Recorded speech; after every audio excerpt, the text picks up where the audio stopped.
ನನ್ನ ಮಗು ಜೊತೆ ಚೆನ್ನಾಗಿದ್ರೆ ಸಾಕು ಅನ್ಕೊಂಡು ಈ ಊರ್ನೇ ಬಿಟ್ಟು ದಾವಣಗೆರೆ ಹತ್ರ ಒಂದು ಹಳ್ಳಿಗೆ ಹೋಗಿದ್ದೆ. ನಿನ್ನೆ ಮನೇಲಿ ಅಡ್ಗೆ ಮಾಡ್ತಿದ್ದೆ. ಮಗು ಮನೆ ಮುಂದೆನೆ ಆಟ ಆಡ್ತಿತ್ತು. ಸ್ವಲ್ಪ ಹೊತ್ತು ಬಿಟ್ಟು ಹೋಗಿ ಹೊರಗೆ ನೋಡ್ತೀನಿ, ಮಗು ಇಲ್ಲ.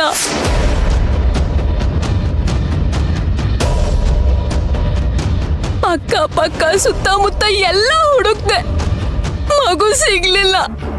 ಆಮೇಲೆ ಯಾರೋ ಒಬ್ಬ ತಾತ ಬಂದು ಹೇಳಿದ್ರು,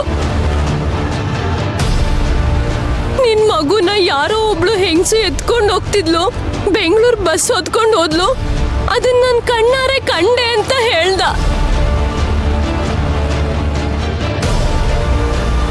ನಾನು ಅನ್ಕೊಂಡೆ ನೀವೇ ಯಾರೋ ಆ ಹೆಂಗ್ಸ್ನ ಕಳಿಸಿ ಈ ಕೆಲಸ ಮಾಡಿಸಿರ್ಬೇಕು ಅನ್ಕೊಂಡು ಬೆಂಗಳೂರಿಗೆ ಹುಡುಕೊಂಡು ಬಂದೆ.